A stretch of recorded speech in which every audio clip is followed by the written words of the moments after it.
Bismillahirrahmanirrahim. Assalamualaikum warahmatullahi wabarakatuh. Innal hamdalillah nahmaduhu wa nasta'inuhu wa nastaghfiruh wa na'udzu billahi min shururi anfusina wa min sayyiati a'malina. May yahdihillahu fala mudhillalah wa may yudlilhu fala hadiyalah. Asyhadu an la ilaha illallah wahdahu la syarikalah wa asyhadu anna Muhammadan abduhu wa rasuluhu la nabiyya ba'dah. Allahumma salli wa sallim wa barik ala hadan nabiyil karim wa ala alihi wa sahabatihi wa man tabi'ahum bi ihsanin ila yaumiddin, amma ba'd. Alhamdulillah, Bapak-bapak, ibu-ibu, jamaah sekalian yang dimuliakan Allah Subhanahu wa taala, wabil khusus para ustadz, para kiai, para alim yang kita tunggu nasihat dan fatwanya. Alhamdulillah, kita bersyukur kehadirat Allah Subhanahu wa taala, baik dengan lisan kita tidak henti-hentinya mengucapkan alhamdulillahirabbil alamin, maupun syukur dengan bentuk insirahus sadri, lapangnya dada kita menerima apa-apa yang Allah berikan kepada kita. Dan juga lebih khusus lagi kita bersyukur dengan meningkatkan amal soleh sebagai bentuk rasa syukur kita atas nikmat sehat, nikmat sempat, dan nikmat taufik dan hidayah. Kita meningkatkan amal soleh, dan semoga termasuk pengajian kita malam hari ini bagian dari cara kita bersyukur kepada Allah Subhanahu wa taala. Shalawat dan salam marilah senantiasa kita sampaikan, kita doakan semoga senantiasa tercurah kepada Nabi junjungan kita Nabi Muhammad sallallahu alaihi wasallam, kepada keluarga beliau, kepada para sahabat ridwanullah alaihim, dan seluruh umat Islam yang istiqomah menjalankan risalah Islam hingga hari akhir nanti. Bapak, Ibu, dan jamaah sekalian, kita lanjutkan bahasan kita di Senin pekan ganjil. Hari ini Ahad pekan, malam Senin ya, bukan Senin, malam Senin. Ahad malam Senin pekan ganjil, kali ini di pekan ketiga. Kita lanjutkan kajian sirah nabawiyah, mengambil inspirasi dari kisah-kisah kehidupan Rasulullah Sallallahu Alaihi Wasallam dan para sahabat. Kita sampai bagaimana dakwah beliau pasca kejadian di Taif, berarti tahun 10 Hijriah, tahun 10 kenabian sampai tahun 11 kenabian, di mana pada waktu-waktu itu beliau sangat intensif dakwah, khususnya kepada para kabilah-kabilah yang datang ke Mekah untuk berhaji.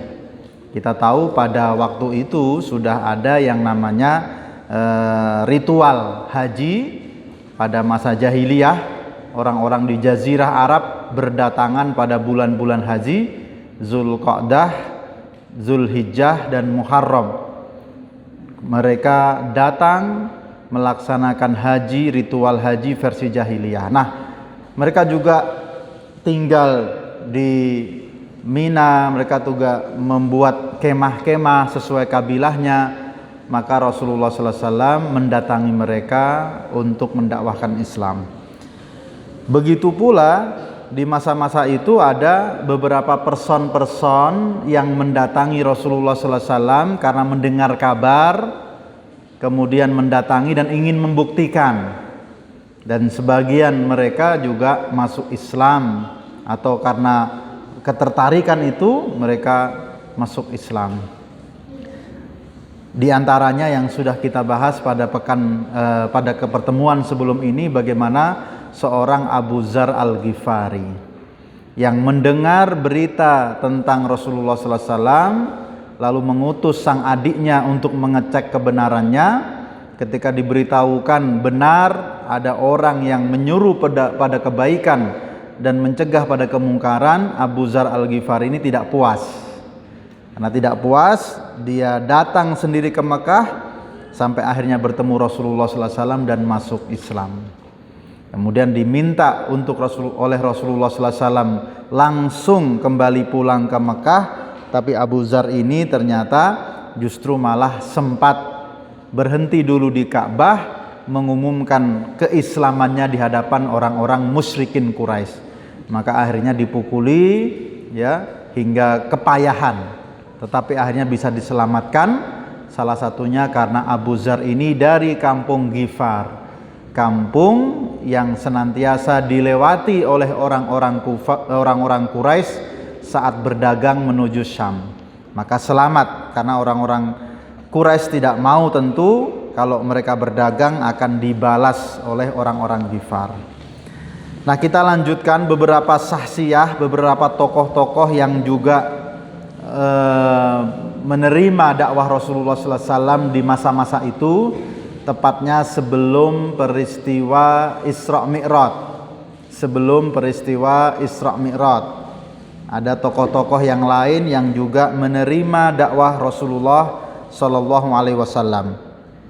Ada namanya Tufail bin Amru ad-Dausi. Tufail bin Amru ad-Dausi kana rajulan syarifan syairan labiban rais qabilah Daus. Ini sama dengan ketika kita bicara sosok Suwaid bin Somit, yaitu sama-sama seorang penyair yang cerdas dan orang yang dikenal dari keturunan mulia. Bahkan dia juga pemimpin kabilah Daus. Sementara kabilah Daus ini adalah kabilah yang cukup besar, hampir sama dengan satu kerajaan Imarah, dan terletak di ba'da nawahi al-Yaman. Jadi terletak di sekitaran atau di pinggir-pinggir Yaman. Jadi cukup jauh sebenarnya dari Mekah. Qadima Makkah fi am 11 minan nubuwah, tahun ke-11 dari kenabian. Jadi kejadian-kejadian dakwah beliau yang kita bahas dalam pertemuan-pertemuan ini terjadi pada masa rentang waktu 10 dan 11 dari tahun kenabian. Karena belum peristiwa hijrah, jadi hitungannya belum tahun 1, 2 hijrah belum. Tapi hitungannya adalah tahun dihitung setelah peristiwa beliau menjadi nabi. Tahun 10 dan tahun 11 kenabian. Nah, Tufail bin Amru ad-Dausi ini datang ke Mekah tahun 11 kenabian. Fastaqbalahu ahluha qabla wusulihi ilaiha. Disambut oleh keluarganya. Sebelum sampai di Mekah sudah disambut oleh keluarganya. Wa badalu lahu ajla tahiyah wa akram takdir. Untuk apa?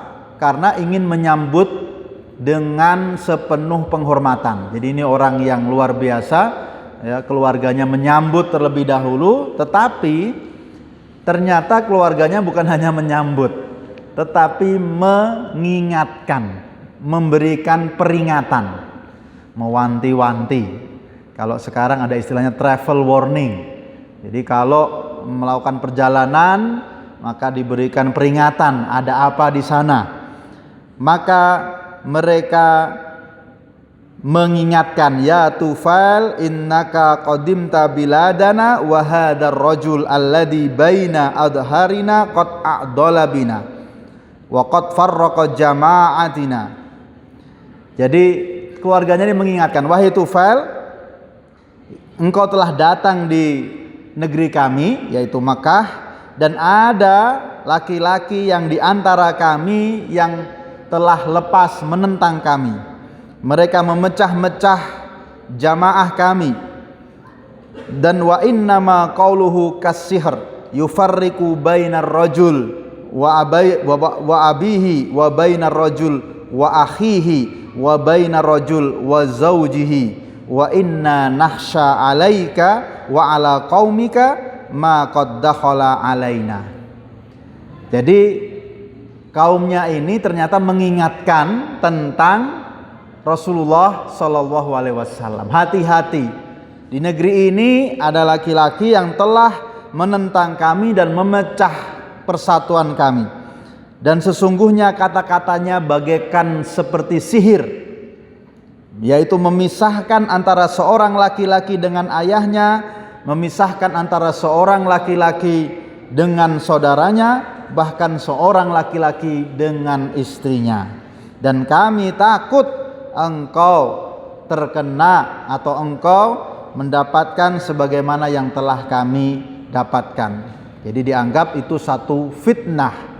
Jadi diingatkan supaya tidak mendekati dan tidak berbicara dengan Rasulullah Sallallahu Alaihi Wasallam. Jadi kalimat berikutnya dijelaskan, fala tukallimuhu wala tasma'anna minhu syai'an. Maka jangan dengarkan, jangan bicara dengan dia dan jangan dengarkan apapun dari dia. Jadi ini peringatan yang benar-benar nyata.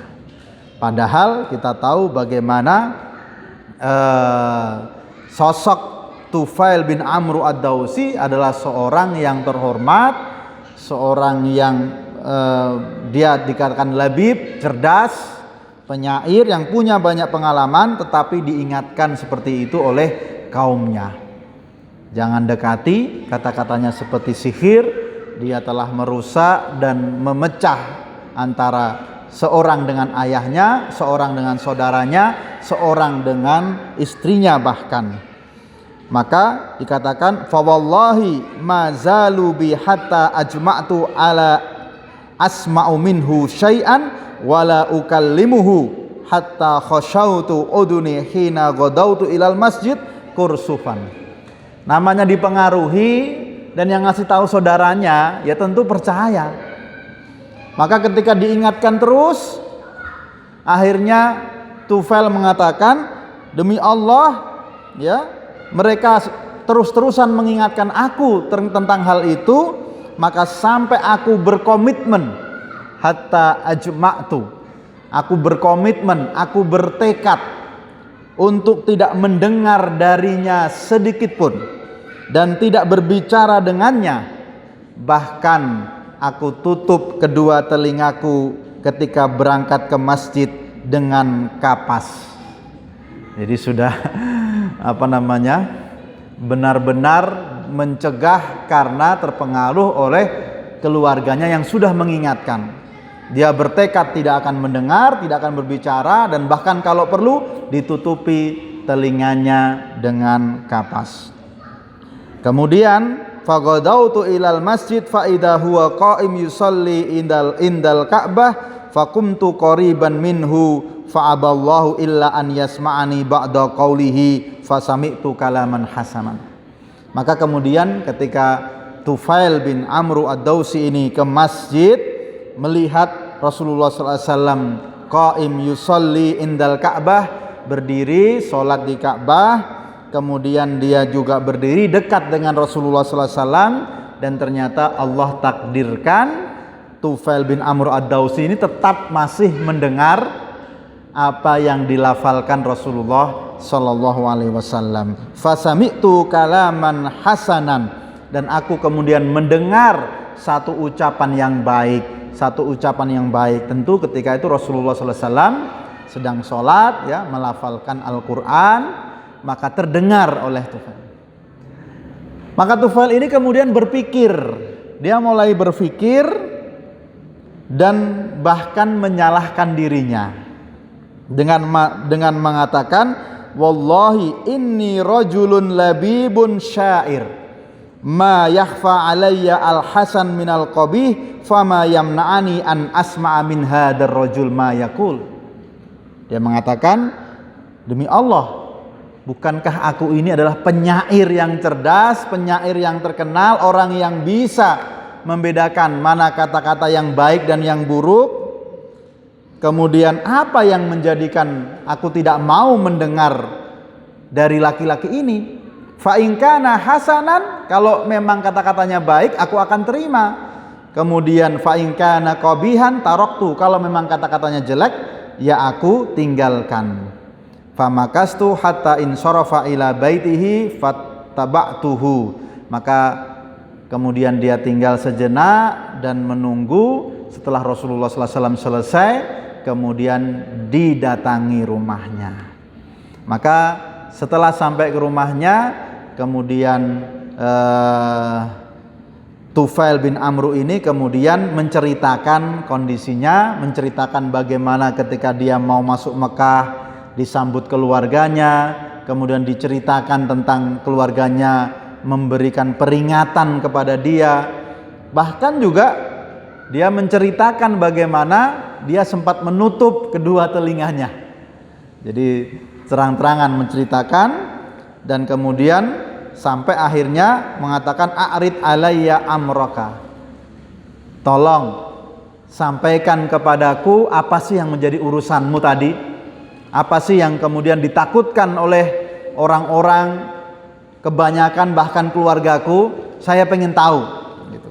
Jadi kira-kira dia sudah ikhlas mendengar, kalau baik ya diterima, kalau jelek ya ditinggalkan, sudah siap. Dan dia merasa saya adalah seorang yang syair yang tahu dalam masalah ini, buat apa saya menghindari hal ini.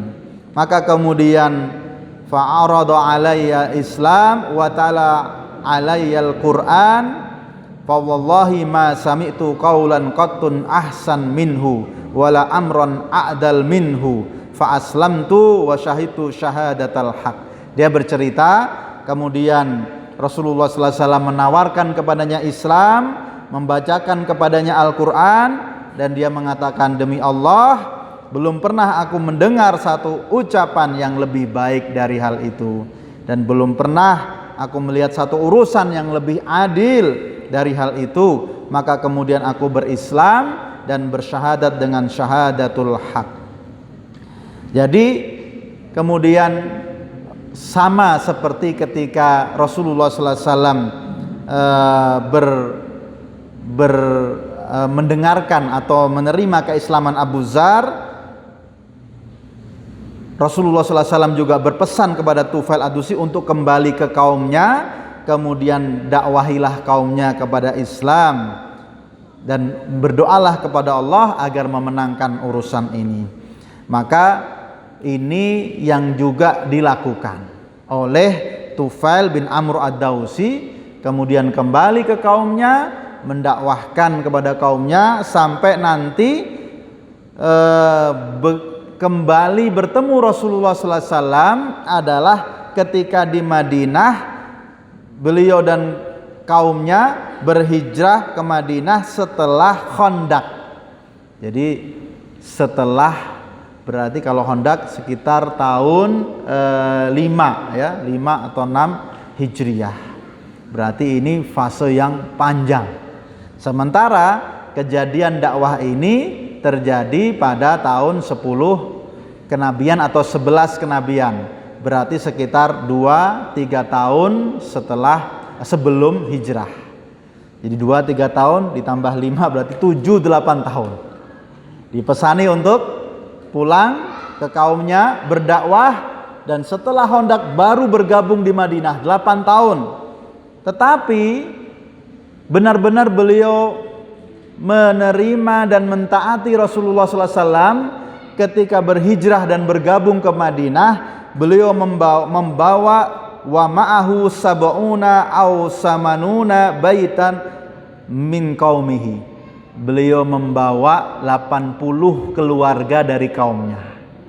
Jadi luar biasa, ketika dipesankan untuk kembali ke kaumnya, pulang berdakwah, kemudian bersabar, baru bergabung setelah 7-8 tahun kemudian dengan membawa 80 keluarga ke Madinah.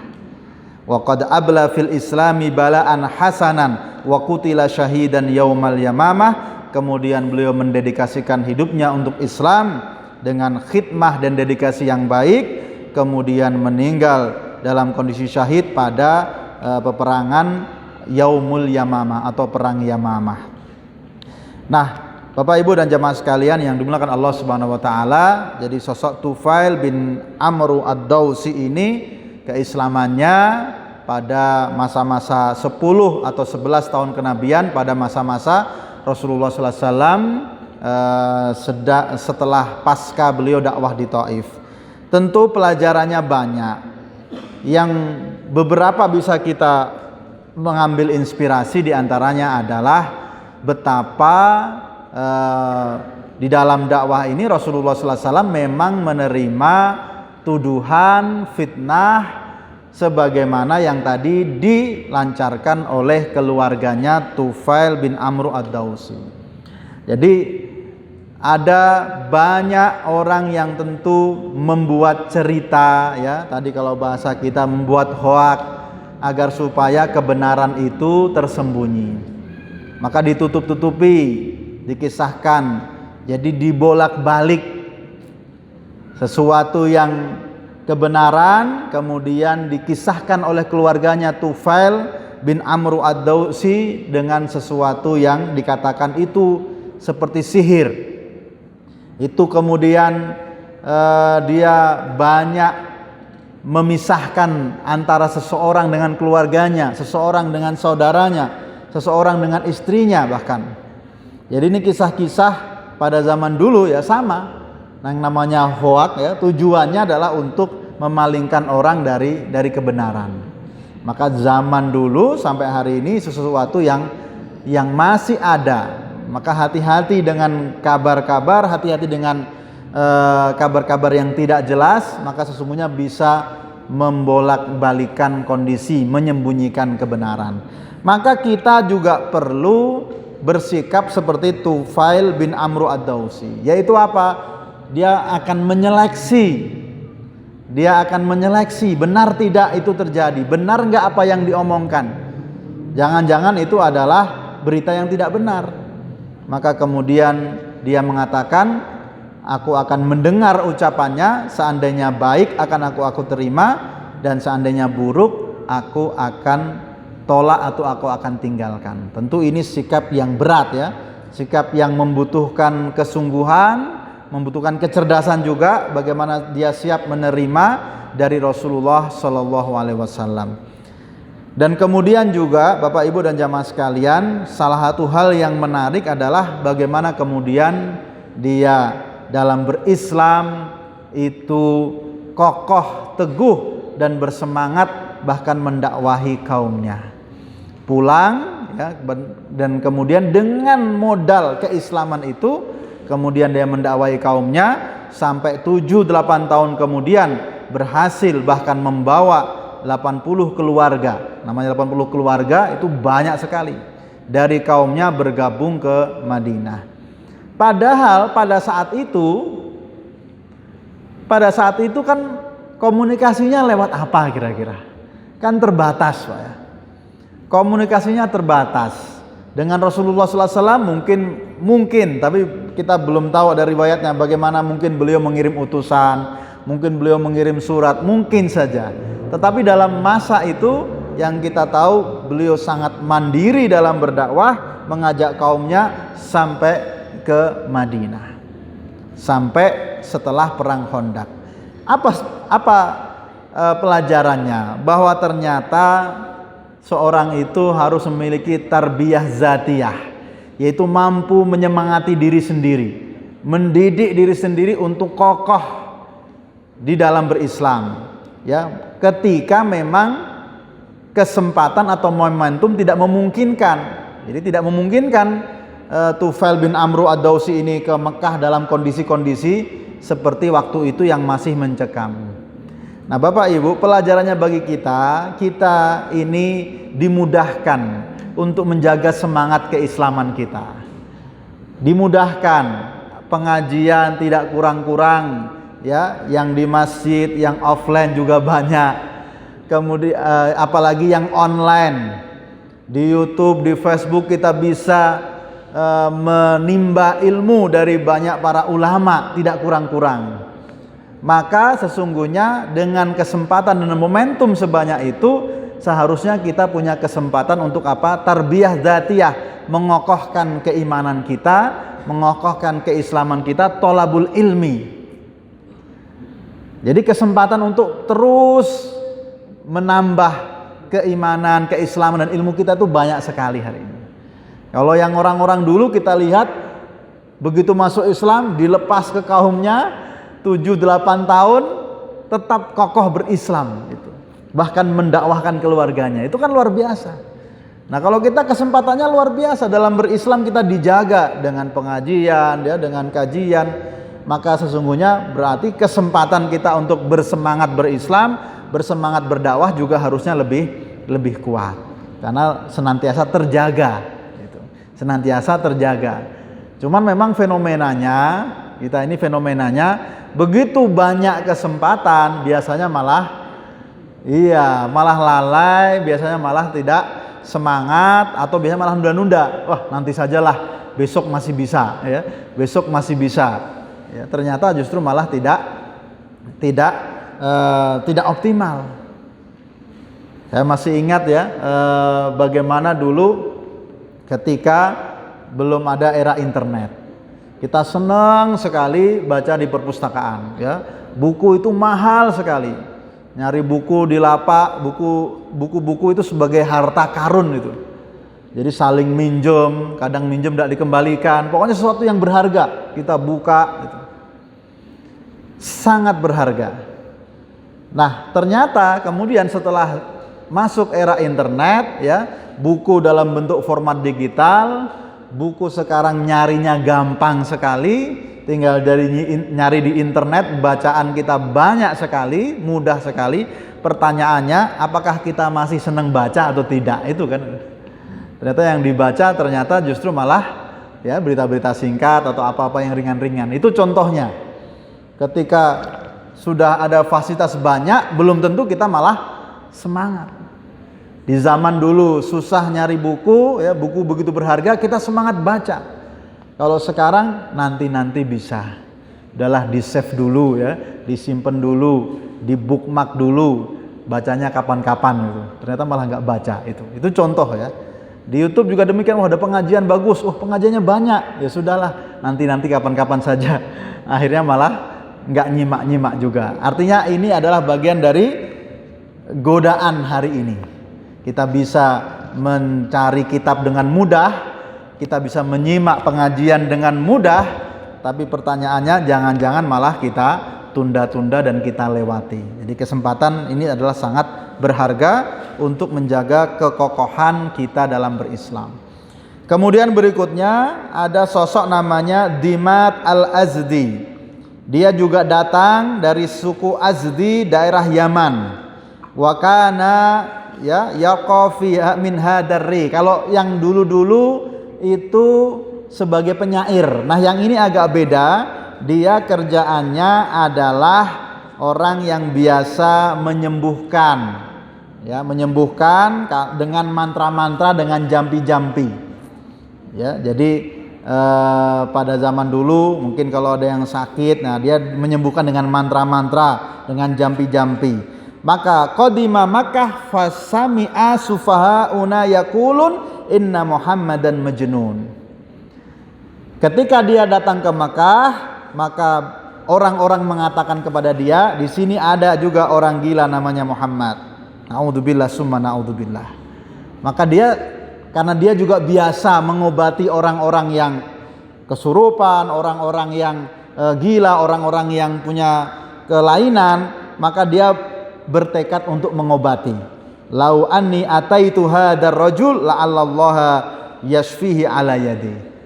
Wah, bagaimana ya kalau aku mendatangi laki-laki ini dan bisa jadi Allah menyembuhkannya melalui tanganku. Wah, jadi niatnya baik mungkin ya, karena mendengar, wah ini di Mekah ini ada orang gila ini namanya Muhammad. Ya sudah, saya datangi, mumpung saya di Mekah gitu. Maka dia mendatangi Rasulullah, ya Muhammad, wahai Muhammad, aku biasa mengobati dengan jampi, dengan mantra. Maka bagaimana? Maukah kamu aku obati? Kira-kira begitu. Maka Rasulullah sallallahu alaihi wasallam orang yang bersabar dan mengatakan, justru malah menyambut dengan mengatakan innal hamdalillah nahmaduhu wa nasta'inuhu wa nasta'inuhu may yahdihillahu fala mudhillalah wa may yudlilhu fala hadiyalah. Wa asyhadu an la ilaha illallah wahdahu la syarikalah wa asyhadu anna Muhammadan abduhu wa rasuluhu, amma ba'd. Disampaikan muqaddimah kalau bahasa kita ya. Disampaikan muqaddimah yang berisi syukur kepada Allah, kemudian syahadah kepada bersaksi syahadatain, maka kemudian Dimat Al-Azdi ini mengatakan, a'id alayya kalimataka, coba ulang lagi dong apa yang kamu sampaikan tadi. Nah, mungkin kurang jelas mungkin. Fa'adahunna alaihi Rasulullah sallallahu alaihi wasallam salasa marrat, kemudian diulangi sampai 3 kali hal yang sama, yaitu bagaimana beliau bersyukur kepada Allah dan bersyahadat, disampaikan lagi kepada laki-laki dari Yaman ini. Maka laki-laki ini kemudian mengatakan, laqad sami'tu qaulal kahinah wa qaulas sahirah wa qaulas syu'ara, sungguh aku telah mendengar ucapan-ucapan para dukun, juga ucapan para penyihir dan ucapan para penyair. Fama sami'tu misla kalimatika, dan aku belum pernah mendengar sebagaimana yang engkau ucapkan itu, padahal aku sudah melampaui banyak tempat. Maka kemudian hati yadaka, berikan tanganmu, ubayyi'aka alal Islam, aku akan berbaiat kepadamu untuk berislam. Jadi masuk Islam akhirnya. Justru niat awalnya adalah untuk ingin meruqyah Rasulullah sallallahu alaihi wasallam, karena dikasih tahu oleh orang-orang Mekah bahwa ini ada laki-laki yang punya kelainan ini, ya. Dituduh lagi, Rasulullah dituduh lagi majnun. Nah, yang menarik apa Bapak Ibu? Yang pertama, bagaimana Rasulullah sallallahu alaihi wasallam itu sangat luar biasa kesabaran dan dalam menjaga emosinya, sehingga akhirnya berhasil dakwahnya itu. Bagaimana dibayangkan ada orang datang mengatakan, aku ingin menyembuhkanmu, mengobatimu, dengar-dengar engkau ini gila gitu. Kalau kita tidak gila, ada orang datang seperti itu, kira-kira bagaimana tanggapan kita, Pak?